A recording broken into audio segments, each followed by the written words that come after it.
Bonjour à tous, bienvenue sur le Clan Orkelson, c'est Brax, troisième partie de la bannière de l'ombre de Cholet, qui m'oppose cette fois à un Vampire Count dans la personne de Plutonium. Que Plutonium y joue un Necromancer général, qui est le wizard adepte de l'évocation avec le Dead Arise, donc ça lui permet d'invoquer une unité de morts-vivants, de zombies ou de squelettes. Necromancer Wizard Master of Evocation avec la Biting Scroll. Un Vampire Coaché Wizard adepte de l'occultisme, BSB, Coat of the Damned, donc c'est la War Platform qui permet notamment de donner un -2 en CC défensive et en agilité à 6 pouces autour, c'est une plaie incommensurable ce truc, ça fait pas mal d'attaques parce qu'il y a des fantômes, des machins, des trucs, voilà, donc c'est vraiment un must-have dans les armées Vampire Court, et ça fait bien le taf. Qui est armé d'une Great Weapon, Heavy Armor, Death Cheater, donc 4 plus de régène, Hour of the Wolf, ça lui permet, si je me dis pas de bêtises, d'utiliser,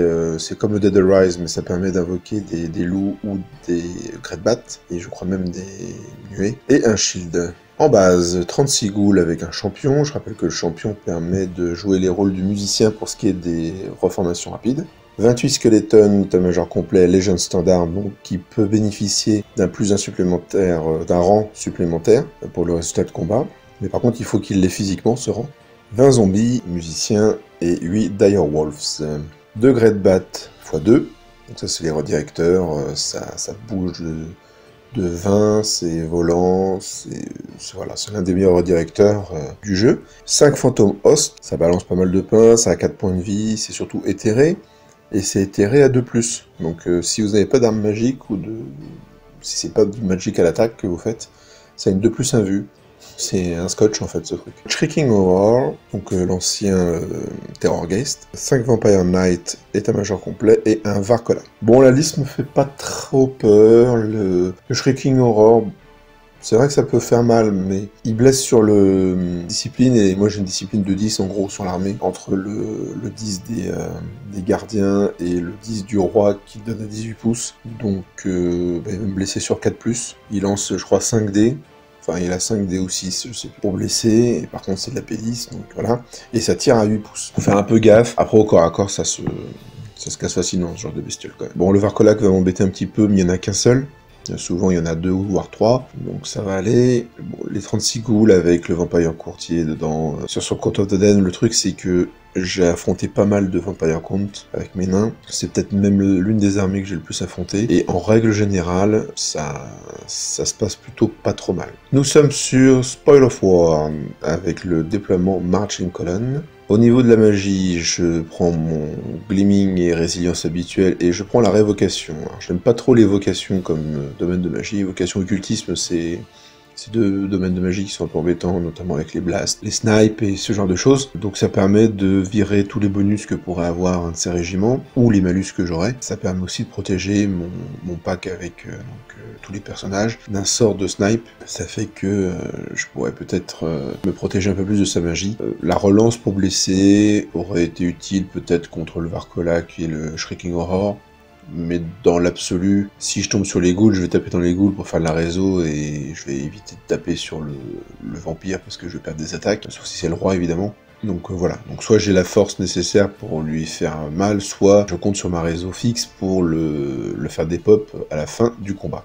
De son côté, donc son master qui n'est pas le général, d'ailleurs on voit ça de plus en plus, un adepte général et un master qui ne l'est pas. Ça permet au master d'être peut-être dans des régiments qui vont prendre plus de risques. Si jamais il meurt, au moins l'armée ne s'effrite pas et puis vous donnez pas 200 points de plus.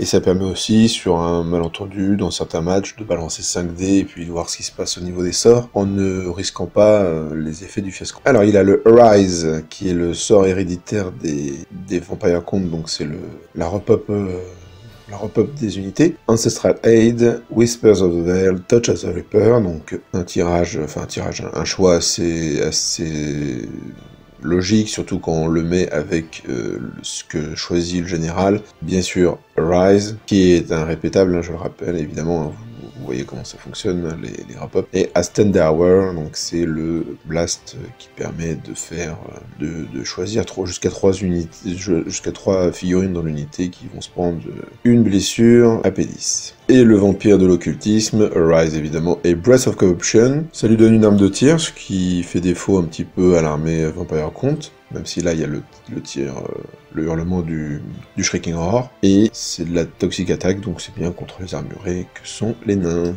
Au niveau de mes grudges, je choisis les ghouls, parce que je sais très bien qu'il va mettre le Vampire Courtier dedans, et puis combien même, hein, les ghouls à 136, faut assurer dedans, quoi. Les Vampire Knight, parce que quand je leur tombe dessus, il faut que ça dégage vite, hein, c'est 2 points de vie par mec, c'est force 5 natif, c'est force 7 en charge, donc ça fait très très mal. Ça peut regagner un point de vie, puisqu'ils ont la capacité vampirique. Et le Shrieking Horror, ça c'est je pense une erreur, parce que en fait si je tombe sur le Shrieking Horror avec n'importe laquelle de mes unités, normalement ça doit bien se passer. Et lui il me fera pas grand chose, alors que j'aurais peut-être pu choisir le Varcola, qui lui risque d'arriver sur la petite unité de Lombard par exemple, et ça peut être pas mal de fiabiliser la touche. Voilà la map, donc vous voyez avec des ruines un peu partout. Donc le déploiement. Alors le déploiement, vous savez, sur Marché Colonne, on choisit de se déployer à partir d'un côté, on va vers l'autre. Donc par rapport à ce que vous voyez là, Plutonium s'est déployé du côté en haut à droite à gauche, et moi j'ai suivi le même sens. C'est-à-dire que je suis allé de ma droite à ma gauche. On peut poser jusqu'à 3 unités chacun avant de décider qui pose tout. Donc c'est lui qui a posé la première en posant un couple de Greatbat, puis le Varcolac, les loups, le gros pack de ghouls dans lequel va venir le Vampire Courtier, derrière il y a les 20 zombies qui vont abriter le magicien général, les 20 squelettes sur la gauche dans lequel va prendre place le nécromancien, le master, pour être plus facilement à portée, le deuxième duo de Greatbat qui est derrière, le Shrieking Horror, les Phantom Host et les 5 Vampire Knight sur la gauche. Il a tout déployé pour pouvoir commencer. Du coup, moi j'étais déployé ainsi, donc j'avais posé mes gardiens, mes Lombards, mes autres gardiens. Landville n'était pas encore posé puisqu'on pose les persos vers la fin. Et du coup, j'ai voulu tenter un truc, un coup de poker, et donc j'ai mis là, comme vous l'avez vu sur la photo de déploiement général, j'ai mis la D-Star tout à gauche, pour en fait casser ce qu'il pensait que j'allais faire, parce que vous voyez qu'il s'est extrêmement bien packé, ce qui fait que moi, ma D-Star va être sur le côté, et j'ai les mouvements nécessaires, avec l'avant-garde, la Relentless, et puis la marche forcée à 9 des nains, pour revenir dans le game rapidement, sachant que je suis contre une armée qui n'est pas très rapide, donc ce qu'il faut c'est que faut que je temporise, et par contre j'ai une D-Star sur son flanc d'armée, et ça il va pas aimer. Donc là sur la photo, vous voyez que j'ai déjà fait mon avant-garde en comptant dans la ruine, Varcolac et Loup qui s'avancent vers mes lignes, évidemment. À son tour 1, il avance un petit peu tout, le Varcolac lui ne bouge pas trop, il va placer son Shrieking Horror de façon à pouvoir... En fait, il veut pas le poser dans la ruine, parce qu'il veut pas risquer de perdre des points de vie. Et si il le met à portée de tir, je rappelle que le Shrieking Horror tire à 8 pouces, et il est obligé de le mettre dans mon arc de vue. Donc il décide de pas le mettre dans mon arc de vue, donc le Shrieking Horror ne tirera pas ce tour-ci. Les Vampire Knight et les Phantom Host se retournent vers la déesse qui commence à arriver. En magie, il gonfle son régiment de zombies avec 12 zombies de plus. Il lance tout Touch of the Reaper qui va rien faire et qui sera détruit par la Devouring. À mon tour 1, j'ai une charge sur le Varcolac. J'ai une charge sur le Varcolac à 10+, je crois. Je me dis, que là ça fait déjà 2 parties que je rate la plupart de mes charges. Je me dis là, pour le coup, si je rate la charge, c'est pas très grave. Bon, je lance la charge et je me retrouve comme ça. Ça retarde mon avancée, mais d'un autre côté, comme je l'ai dit, vu que j'ai la DS qui est sur le bas gauche et qui va devoir se dépatouiller des Vampire Knight et des Phantom Host avant de revenir, autant que je temporise. D'habitude, sur Spoil of War, je fonce comme un dératé sur les objets.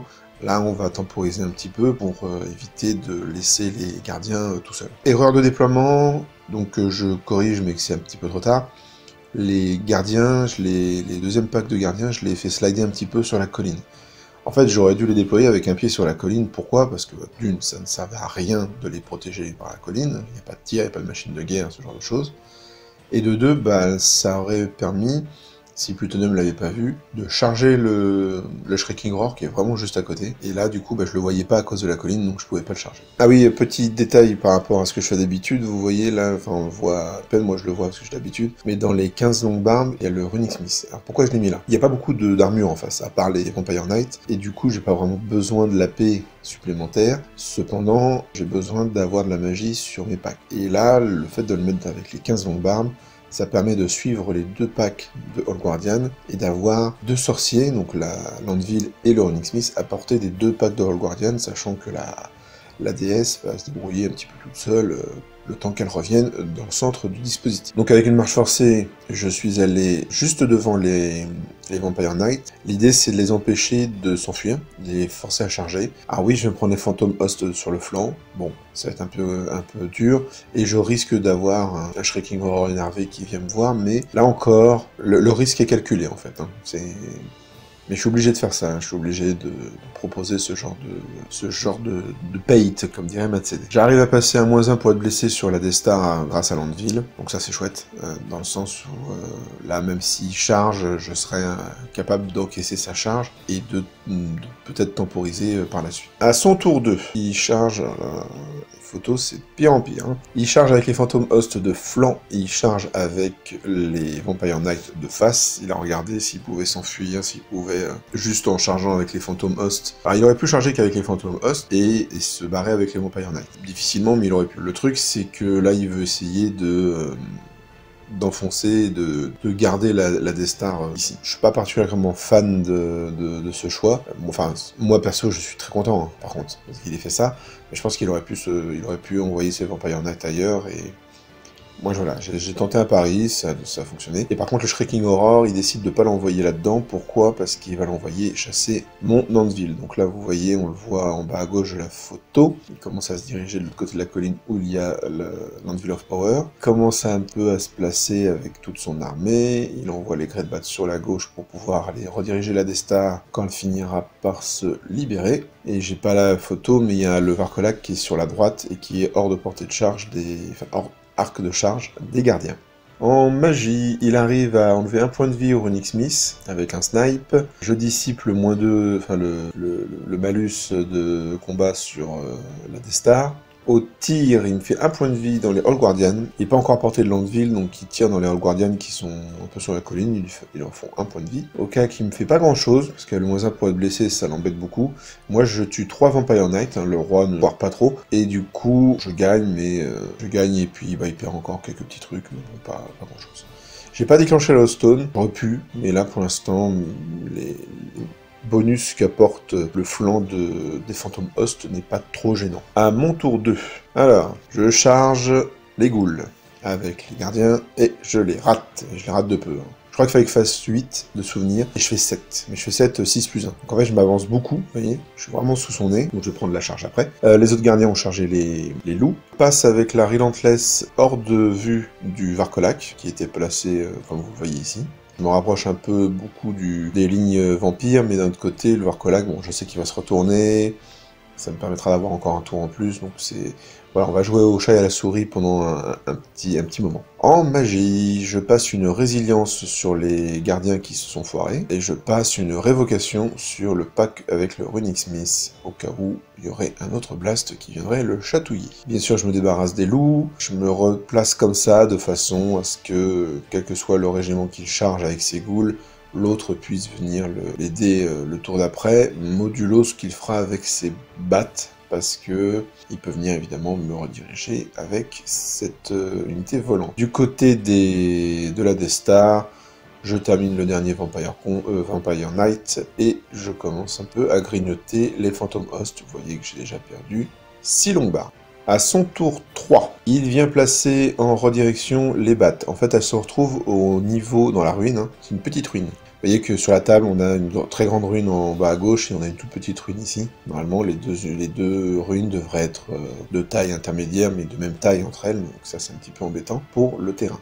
Donc les battes se trouvent au niveau du dé un peu rouge et or là, juste que les figurines ne tenaient pas sur le décor. Les ghouls s'avancent sur le Spoil of War, mettent un pied dessus. les squelettes sur place. Le Shrieking Horror s'avance pour pouvoir venir chuchoter à l'oreille de mon Andeville. Je dissipe sa magie. Au tir, il me fait 2 points de vie dans l'Andeville. Je tue les fantômes au corps à corps. J'ai pas de photo. Contre un long barbe. Donc voilà. Donc je me débarrasse des fantômes parce que cette fois, vu que j'ai pu me reformer après la mort du Vampire Knight, j'arrive à tuer les fantômes grâce notamment au roi. Et puis bon, à quelques as de son côté en termes d'invue. Après, avec tous les... Lui, il me fait juste un long barbe de mort. Donc la passive de 5 que j'ai quand je suis de face, je fais suffisamment pour détruire le reste des fantômes host à la fin du combat. Mais je l'ai détruit à 1 point de vue près, hein, donc je risquais d'être encore scotché à mon tour 3, donc je suis plutôt content, et vous allez voir que ça permet notamment de remettre la DS dans la game. C'est là où je me dis finalement, le choix de laisser la charge de flanc avec les fantômes host n'est pas forcément quelque chose de très intelligent de map. J'aurais pu me placer peut-être pour les avoir de face. Je sais pas si ça aurait changé grand chose, mais de toute façon le fantôme host, dans mon armée, si elle tombe sur les gardiens, bah je pense qu'elle meurt en un tour, parce qu'elles n'ont plus qu'une 5+1 vue. Là, du coup, les attaques du roi ne suffisent pas. À mon tour 3, je charge les Great Bat, avec la D-Star, et vous voyez que je me retrouve à potentiellement faire une irée dans le flanc des squelettes qui sont un petit peu avancés ici. Les gardiens qui sont sur la gauche chargent les squelettes. En fait, l'idée c'est de pouvoir enchaîner les corps à corps et de permettre peut-être à la D-Star de faire une deuxième irée et d'aller dans les ghouls pour aller les cliquer de flanc. Ici, j'ai chargé les Great Bat dans la ruine. D'ailleurs, je me suis pris un PV de ruine. Tout comme les Great Bat tout à l'heure quand elles sont arrivées dedans.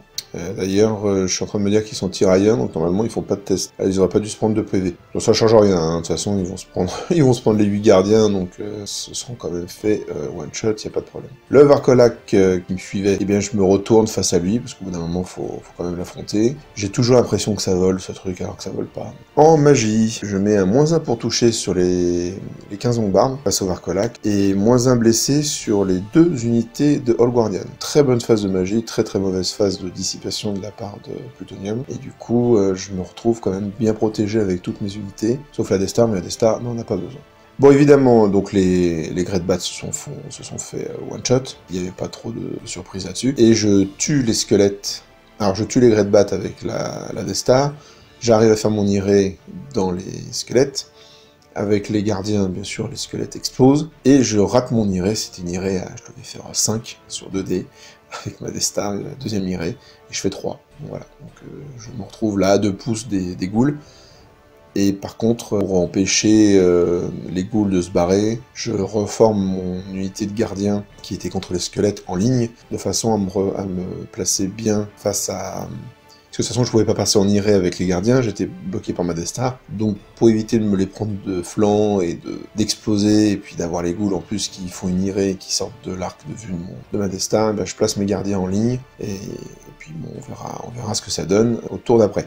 J'ai eu un problème de batterie à ce moment-là, donc j'ai très peu de photos, et je remercie Marie qui était là, et qui a permis d'avoir une photo supplémentaire pour après, parce que, comme je vous le dis, la batterie, le temps que je recharge un peu le portable, on n'a pas pu mettre non plus la partie en stand-by. Donc au tour 4 de mon adversaire, il charge les gardiens donc, qui étaient en ligne face à lui avec les ghouls. De toute façon, il n'a pas franchement le choix. Il y a la DS à gauche et l'autre unité de gardiens sur sa droite. Donc il va essayer de traverser les gardiens que j'ai mis en ligne, donc comme je vous l'ai dit, pour qu'ils me chargent non pas de flanc, mais de face. Et aussi parce que je pose un petit pied sur l'objectif à gauche là, parce que il faut quand même le jouer ce spoil à foire, et que pour l'instant vous voyez il a un spoil pris avec les ghouls, donc pour l'instant il mène la danse. Les plus observateurs auront vu qu'il y avait un spoil dans la D-Star, le spoil de gauche. En fait je peux pas le prendre parce que je suis en mouvement d'avant-garde au moment où je le prends.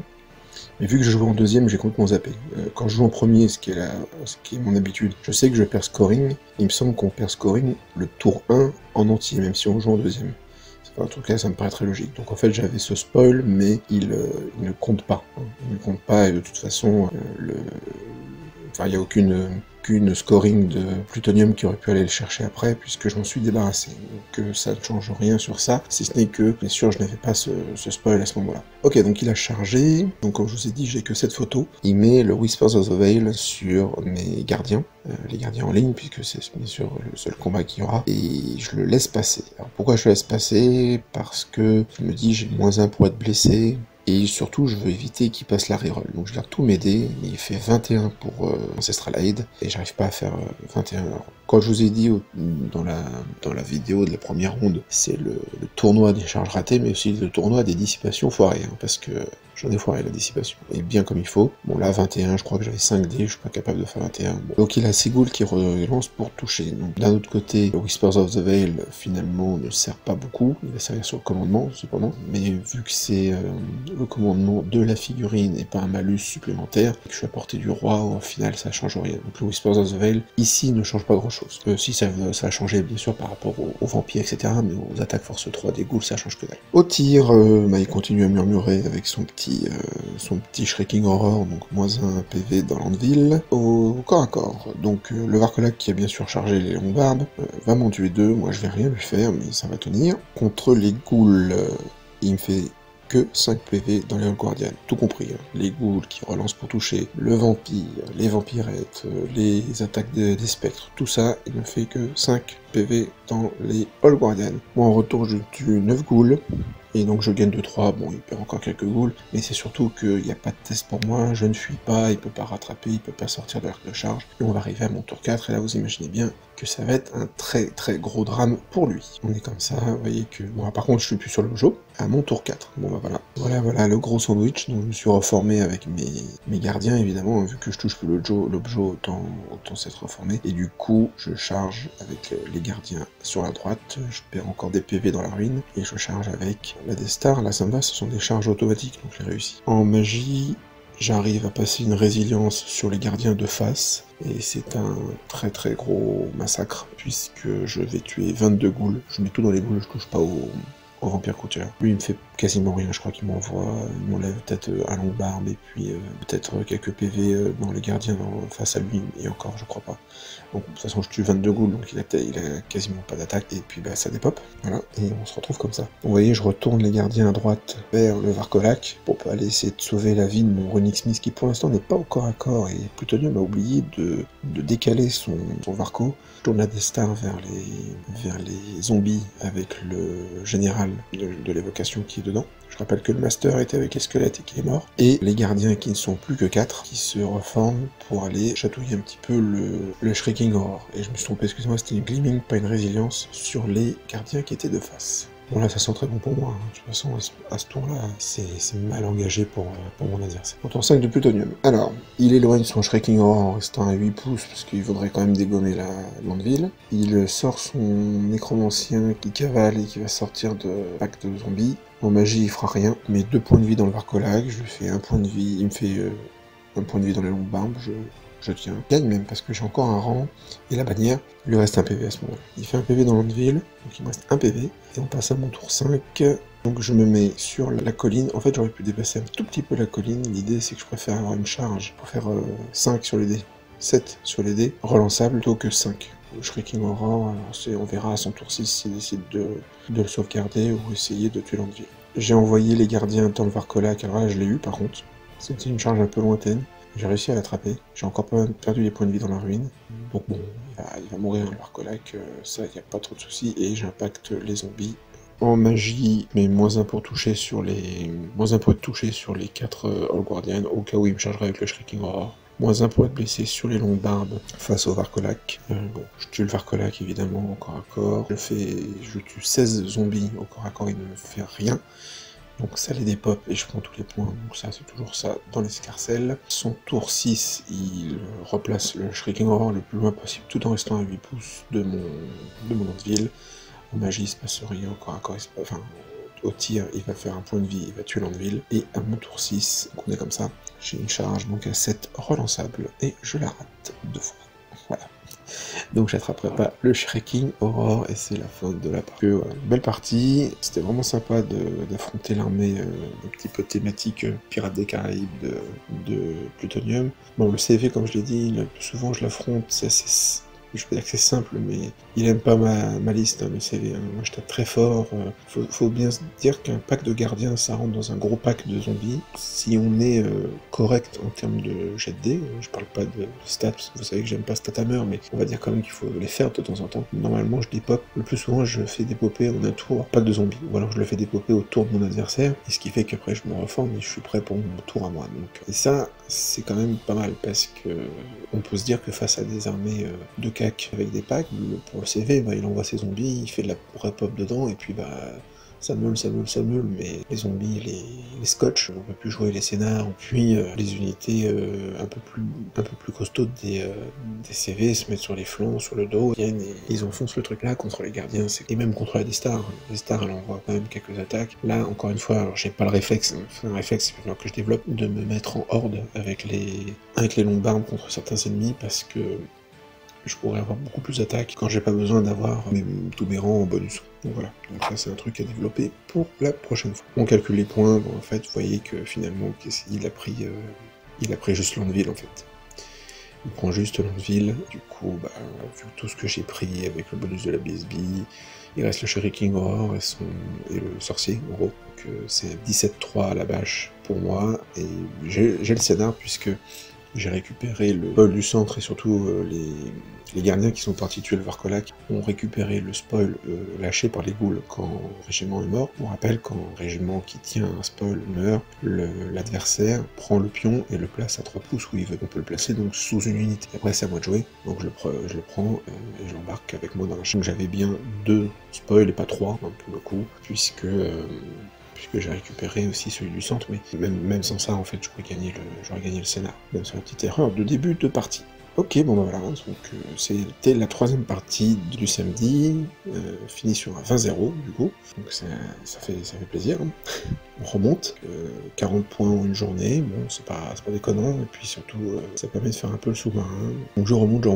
Donc le samedi soir on mange tous, on s'est fait livrer des pizzas, et on est une trentaine à manger, avec Orga compris, là aussi les juges peintures qui feront leur tour le lendemain, etc. Donc c'était vraiment sympa la petite soirée, certains ont même joué 1 ou 2 parties dans la nuit.